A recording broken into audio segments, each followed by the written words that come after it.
এদিকে নারায়ণগঞ্জ সিটি নির্বাচনে ভোটের সুষ্ঠু পরিবেশ ছিল বলে জানিয়েছেন নারায়ণগঞ্জ ৪ আসনের সংসদ সদস্য শামীম ওসমান।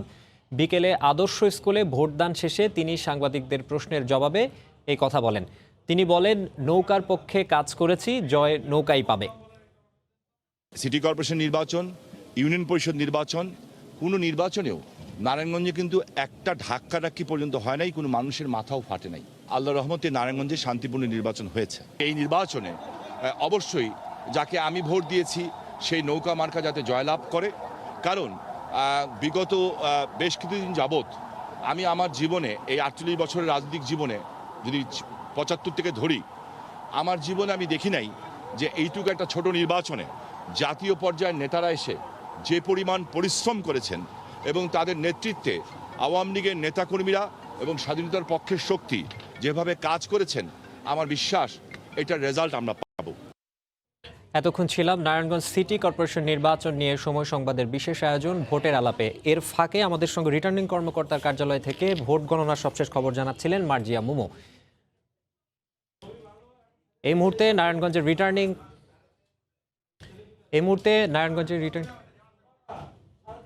ভোট দেয় রংপুর অঞ্চল মঙ্গামুক্ত হয়েছে উল্লেখ করে প্রধানমন্ত্রী শেখ হাসিনা বলেছেন, দেশে কেউ ভূমিহীন ও গৃহহীন থাকবে না।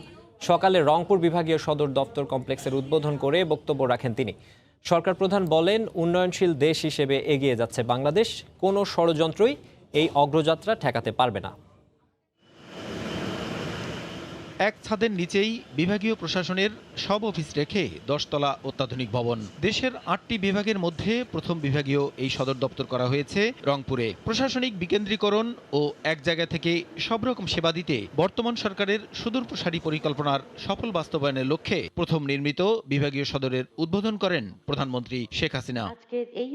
রোববার সকালে গণভবন থেকে ভার্চুয়াল মাধ্যমে যুক্ত হয়ে উদ্বোধনী অনুষ্ঠানে প্রধানমন্ত্রী বলেন, মানুষের মৌলিক চাহিদা পূরণে তৃণমূল মানুষের কাছে সব সেবা পৌঁছে দেওয়ার লক্ষ্যেই এমন উদ্যোগ নিয়েছে সরকার। কুড়িগ্রামে কৃষি বিশ্ববিদ্যালয় করে দিচ্ছি, লালমনিরহাটে আমরা অ্যাভিয়েশন অ্যান্ড এয়ারস্পেস ইউনিভার্সিটি তৈরি করে দিচ্ছি, আমরা রংপুরে বেগম রোকেয়ার জন্মস্থান পায়রাবন্দ, সেখানে তার নামে একটা কমপ্লেক্স এবং ট্রেনিং সেন্টারও করা হয়েছে এবং রংপুর বিশ্ববিদ্যালয়ে বেগম রোকেয়ার নামই আমরা করে দিয়েছি। প্রধানমন্ত্রী তার সরকারের বিভিন্ন উন্নয়ন কর্মকাণ্ড তুলে ধরে বলেন, নৌকায় ভোট দিয়েছে বলেই রংপুর অঞ্চলের মানুষ মঙ্গামুক্ত হয়েছেন। 2001-এ বিএনপি ক্ষমতায় আসে, আবার এই অঞ্চলে মঙ্গা শুরু হয়। নৌকা মার্কায় ভোট দিয়েই কিন্তু রংপুরবাসী এই সব সুযোগ সুবিধাগুলি পেয়েছেন, সেটা বোধহয় ভুললে চলবে না। ভূমিহীনদের খুঁজে বের করতে প্রশাসন ও জনপ্রতিনিধিদের তাগিদ দিয়ে বলেন, দেশে কোনো ভূমিহীন থাকবেন না। উন্নয়নশীল দেশ হিসেবে এগিয়ে যাওয়ার কথা উল্লেখ করে প্রধানমন্ত্রী বলেন, কেউ আর এই অগ্রযাত্রা বাধাগ্রস্ত করতে পারবে না। আমার লক্ষ্য হচ্ছে এই দেশে কোনো ভূমিহীন মানুষ থাকবে না। এই উন্নয়নশীল দেশ হিসেবে আমাদের আরও এগিয়ে যেতে হবে, সে পরিকল্পনা আমি করে দিয়েছি। আজকে আমাদের লক্ষ্য হচ্ছে যে 2041 সালের মধ্যে বাংলাদেশ উন্নত সমৃদ্ধ দেশ হবে। তার জন্য আমরা 2021 থেকে 2041 প্রেক্ষিত পরিকল্পনা প্রণয়ন করেছি, এটাও বাস্তবায়ন হবে ইনশাল্লাহ। সকল উপজেলা, জেলা ও বিভাগীয় শহরে একই ছাদের নিচে সকল সেবা দেওয়ার লক্ষ্যে সরকার এমন কমপ্লেক্স নির্মাণ করবে বলেও জানান প্রধানমন্ত্রী। প্রসূন আশিস, সময় সংবাদ, ঢাকা। পদ্মা সেতু প্রকল্পে চলছে শেষ মুহূর্তের প্রস্তুতি। এগিয়ে নেওয়া হচ্ছে কার্পেটিং সহ খুঁটিনাটি কাজ। যান চলাচল স্বাভাবিক রাখতে সেতুর দুই পাড়ে তৈরি হচ্ছে সড়ক নেটওয়ার্ক। এগিয়ে চলছে নদী শাসনও। এরই মধ্যে মূল সেতুর অগ্রগতি প্রায় 96% আর সার্বিক অগ্রগতি 89.5%। নাসির উদ্দিন উজ্জ্বলের রিপোর্ট, ছবি তুলেছেন আবু সাইদ। দক্ষিণাঞ্চলের কোটি কোটি মানুষের ভাগ্য বদলে দেওয়ার পদ্মা সেতু চালু হচ্ছে চলতি বছরেই, তাই সেতুর জৌলুস ছড়াচ্ছে চারিদিকে। নতুন বছরে বিশেষ উদ্যমে চলছে সেতুর শেষ পর্যায়ের কাজ। সেতুটি খুলে দেওয়ার আশায় এখন দিন গুনছেন পদ্মা পাড়ের মানুষ। সেতুর কাজ শেষ হয়েছে, অধিকাংশ শেষই। এই সাইডের কাজ শেষ, প্রান্তের কাজ শেষ। দক্ষিণাঞ্চলের কোটি কোটি মানুষের উপকার হবে। পদ্মা সেতু হওয়ার ফলে সমৃদ্ধি নিঃসন্দেহে আসবে। সেতুর পাশাপাশি সেতুতে ওঠানামা করা সহ যান চলাচল স্বাভাবিক রাখতে সড়ক নেটওয়ার্ক তৈরির কাজও এগিয়ে চলছে। কার্পেটিং সহ খুঁটিনাটি কাজের পাশে নদী শাসনের কাজও দ্রুত এগুচ্ছে। চেষ্টা করছি যেন আমরা জুনের যে টার্গেট, এটা যেন অ্যাচিভ করতে পারি। চ্যালেঞ্জ মোকাবেলা করে আমরা কাজ করছি। ইনশাল্লাহ আমাদের প্রোগ্রেস তো আমরা বলতেছি নদী শাসন কাজের প্রায় 86-এর উপরে, আমাদের 86% উপরে প্রোগ্রেস হয়ে গেছে। সেতুতে গ্যাস পাইপলাইন স্থাপনের অগ্রগতি 72%, আর 400 কেভি টিএল প্ল্যাটফর্মের অগ্রগতি 68% বেশি। পদ্মা সেতুর অবকাঠামো নির্মাণ শেষ প্রায়, আর নদী শাসন কাজের অগ্রগতি 87.5%। শরীয়তপুরের জাজিরা থেকে নাসির উদ্দিন উজ্জ্বল, সময় সংবাদ। করোনার সংক্রমণ বাড়ায় পেছালো অমর 21 গ্রন্থমেলা, 2 সপ্তাহের জন্য স্থগিত করা হয়েছে। নতুন তারিখ পরবর্তীতে জানিয়ে দেয়া হবে বলে জানিয়েছেন সংস্কৃতি বিষয়ক মন্ত্রণালয়। বাঙালির প্রাণের আয়োজনের নাম অমর 21 গ্রন্থমেলা। যে কটি উৎসব আর আয়োজনে বাঙালি একাট্টা হয় তার মধ্যে অন্যতম বইমেলা। গত 2 বছর থেকে করোনার হানায় বইমেলা আয়োজনে ভাটা পড়েছে, তবে মেলা বন্ধ হয়নি কোনোবারই। গত বছরের মতো এবারও ভাষার মাসের শুরুতেই হচ্ছে না অমর 21 গ্রন্থমেলা। সংস্কৃতি বিষয়ক মন্ত্রণালয় বলছে, ফের করোনা সংক্রমণ বাড়ায় 1 ফেব্রুয়ারি এবারও বইমেলা শুরু করা যাচ্ছে না। ফেব্রুয়ারির প্রথম 2 সপ্তাহের জন্য মেলা স্থগিত করা হয়েছে। পরবর্তীতে মেলা শুরুর তারিখ জানাবে মন্ত্রণালয়। আতিকুর রহমান তমাল, সময় সংবাদ, ঢাকা। শিক্ষা প্রতিষ্ঠান বন্ধের বিষয়ে এখনও কোনো সিদ্ধান্ত হয়নি। শিক্ষার্থীদের টিকা কার্যক্রম অব্যাহত থাকবে বলে জানিয়েছেন শিক্ষামন্ত্রী ডাক্তার দীপুমণি। দুপুরে রাজধানীর কেআইবি অডিটোরিয়ামে এক অনুষ্ঠানে সাংবাদিকদের প্রশ্নের জবাবে তিনি এই কথা বলেন। মন্ত্রী বলেন, পরিস্থিতি বিবেচনায় জাতীয় পরামর্শক কমিটির সুপারিশ অনুযায়ী যে কোনো সিদ্ধান্ত গ্রহণ করা হবে। এখন পর্যন্ত আমাদের যা সিদ্ধান্ত সেটি হচ্ছে, আমরা জীবনযাত্রা যতদূর সম্ভব স্বাভাবিক রেখে করোনা সংকট মোকাবেলা করতে চাই। আমরা টিকাদান কর্মসূচিটা খুব জোরে সোরে চলছে। শিক্ষা প্রতিষ্ঠান বন্ধ করলে সেই কর্মসূচিতেও কিন্তু ভাটা পড়বে। সব মিলিয়ে আমরা আপাতত শিক্ষা প্রতিষ্ঠান খোলা রেখেই দেখতে চাই।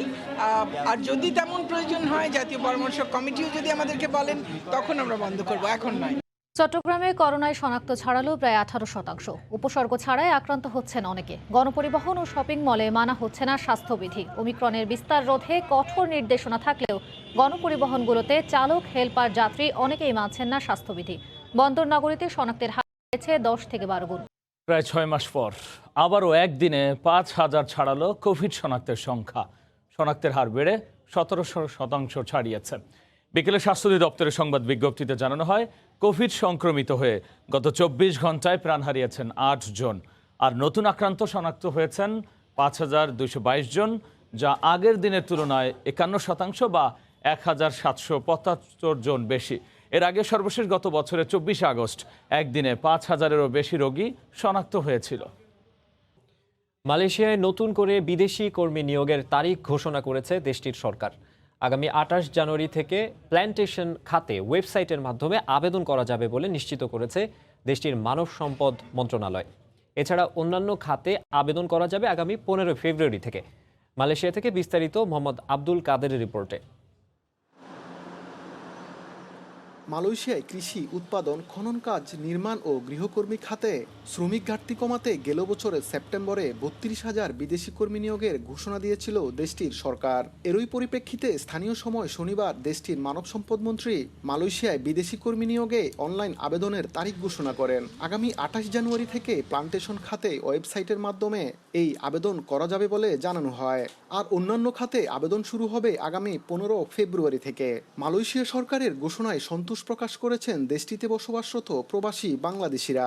বাংলাদেশি কর্মী নেওয়ার জন্য যে তারিখ ঘোষণা করেছে, তা বাংলাদেশি অপেক্ষমান কর্মীদের জন্য একটি বড় সুখবর। মালয়েশিয়ার ভালো বিভিন্ন কোম্পানি দেখে যেন ওরা আসেন, কোনো দালালের খপ্পরে পড়ে যেন নিজেদের সর্বোচ্চ হারিয়ে সর্বশান্ত যেন না হন। এদিকে যারা বিদেশি কর্মী নিয়োগ করতে চান, সেসব নিয়োগকর্তা তাদের প্রয়োজনের উপর ভিত্তি করে অনলাইনে আবেদন জমা দিতে পারবেন। নিয়োগকর্তাদের আবেদন প্রক্রিয়া দ্রুত সম্পন্ন করার তবে বিদেশি কর্মীদের মালয়েশিয়ায় প্রবেশের ক্ষেত্রে বেশ কিছু বিধিনিষেধ মানতে হবে। প্রবেশের পর তাদেরকে বাধ্যতামূলক 7 দিনের কোয়ারেন্টাইনে থাকতে হবে বলে মন্ত্রণালয়ের পক্ষ থেকে জানানো হয়। এর আগে গেল বছরের 19 ডিসেম্বর বাংলাদেশ ও মালয়েশিয়ার মধ্যে শ্রমবাজার নিয়ে সমঝোতা চুক্তিতে সই করেন মালয়েশিয়ার মানব সম্পদ মন্ত্রী দাতুক সেরি এম সারাভানান এবং বাংলাদেশের প্রবাসী কল্যাণ মন্ত্রী ইমরান আহমদ। মোহাম্মদ আব্দুল কাদের, সময় সংবাদ, কুয়ালালামপুর, মালয়েশিয়া।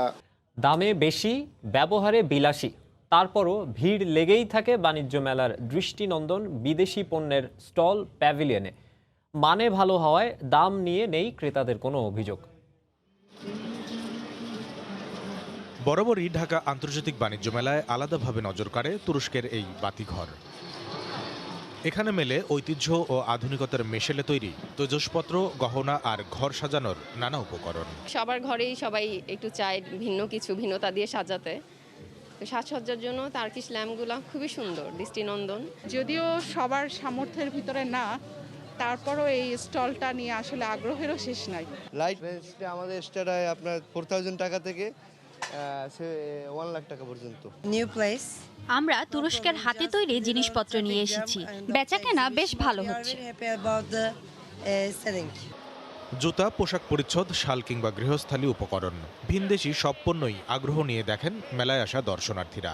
বাসস্থানে আভিজাত্যের ছোঁয়া দিতে বিদেশি কার্পেটের খোঁজে আসেন অনেকে। শুরু থেকে বেচাকেনাও ভালো এসব স্টল প্যাভিলিয়নে। অনেক ইউনিক স্টাইল আছে, ডিজাইন আছে অনেক, সেটার জন্যই এগুলা পছন্দ আর কি। নতুন মাল আসার পর থেকে ইনশাআল্লাহ আমাদের অনেক ভালো একটা সেল হচ্ছে। আনকমন জিনিস কিছু নিয়ে আসছে আমার কাছে, এই জন্য এত ভিড় আছে আমার দিকে। ৫,০০০ টাকা থেকে শুরু করে 2 লাখ টাকার মধ্যে আমাদের কাছে সব ধরনের কার্পেটই আছে। কার্পেট মিলেঙ্গে প্রাইস হাই, অনেক হাই, বাট পছন্দসই, ডিজাইনগুলো খুবই ভালো। আমরা যাই চাচ্ছি সবই কিন্তু এখানে পাওয়া যাচ্ছে। ইপিবির তথ্য, এবারের মেলায় 8 দেশের 11। দেখছেন এই সময়ের বাণিজ্য। যোগাযোগ মন্ত্রণালয় মহাসড়কে খানাখন্দ দ্রুত মেরামতের আশ্বাস দেয়ায় প্রায় 4.5 ঘন্টা পর ময়মনসিংহ বিভাগের 4 জেলায় পরিবহন ধর্মঘট প্রত্যাহার করেছে জেলা মোটর মালিক সমিতি। বেলা 11টার দিকে এসব জেলার বিভিন্ন সড়কে দূরপাল্লার বাস ও ট্রাক চলাচল আবার শুরু হয়। এর আগে সকাল থেকে ঢাকাগামী সব ধরনের যান চলাচল বন্ধ থাকায় চরম দুর্ভোগে পড়েন যাত্রীরা। পরিবহন সংশ্লিষ্টদের দাবি, দীর্ঘদিন ধরেই ঢাকা ময়মনসিংহ মহাসড়কের গাজীপুর থেকে উত্তরা অংশে খানাখন্দ থাকায় দুর্ভোগে পড়তে হয় যাত্রীসহ গাড়ি চালকদের। তাই দ্রুত রাস্তা মেরামত করে সমস্যা সমাধানের দাবিতে সকাল থেকে ময়মনসিংহ বিভাগের 4 জেলায় ধর্মঘট পালন করেন পরিবহন মালিক শ্রমিকরা। জনগণকে দুর্ভোগ পোহানোর জন্য আমরা ধর্মঘট করি নাই। আমরা যেন জনগণ দুর্ভোগ না পোহাইতে হয় সবকিছু বিবেচনা করে আমরা যেসব জেলা পরিবহন ধর্মঘট করেছিলাম তাদের সবার সঙ্গে আলোচনার মাধ্যমেই আজকে এই মুহূর্ত থেকে পরিবহন ধর্মঘট স্থগিত করা হলো। দেখছেন এই সময়ের বাণিজ্য। একটি সংস্থা ও মোট 4 জনকে দেয়া হলো তরুপল্লব দ্বিজেন শর্মা নিসর্গ পুরস্কার 2021। গতকাল শনিবার বিকেলে বাংলা একাডেমি মিলনায়তনে বিজয়ীদের হাতে পুরস্কার তুলে দেন পরিবেশ, বন ও জলবায়ু পরিবর্তন মন্ত্রী মোহাম্মদ শাহাবুদ্দিন। পরিবেশ রক্ষায় গুরুত্বপূর্ণ অবদান রাখায় সারোয়াতলী সংরক্ষিত বনাঞ্চল কমিটিকে জীববৈচিত্র্য সংরক্ষণ ক্যাটাগরিতে উল্লেখযোগ্য অবদানের জন্য ইনাম আল হককে এবং বৃক্ষ সখা সম্মাননা ক্যাটাগরিতে শাহজাহান মৃধা বেনু, রাজিয়া সামাদ ডালিয়া এবং সালমা বিনতে নূর, এই 3 জনকে পুরস্কৃত করা হয়েছে। বিজয়ীদের মধ্যে ক্যাটাগরি অনুযায়ী 2,75,000 টাকার চেক তুলে দেওয়া হয়।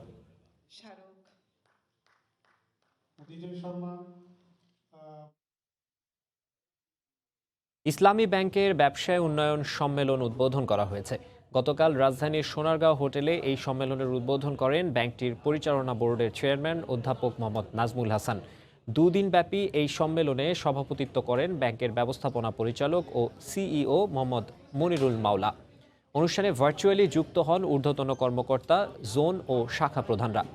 সম্মেলনে জানানো হয় 2021 সালে ইসলামী ব্যাংকের আমানত দাঁড়িয়েছে 1,38,000 কোটি টাকা। একই সময়ে সাধারণ বিনিয়োগের পরিমাণ 1,18,000 কোটি টাকা। Loves presentation makeover by Shahnaz Shimul নামে মেকওভার ওয়ার্কশপ অনুষ্ঠিত হয়েছে। গতকাল রাজধানীর ধানমন্ডি কনভেনশন হলে এই ওয়ার্কশপের আয়োজন করা হয়। এতে মেকআপ আর্টিস্ট ও ইউটিউবার শাহনাজ শিমুল উদীয়মান মেকআপ আর্টিস্টদের জন্য কয়েকটি কর্মশালার আয়োজন করেন। এতে অংশগ্রহণকারীরা বেসিক মেকআপের পাশাপাশি বিভিন্ন বিষয়ে প্রশিক্ষণ নেন। কর্মশালায় লাভসের কসমেটিক্সের মাধ্যমে ব্যবহারিক প্রশিক্ষণ প্রদান করেন শাহনাজ শিমুল।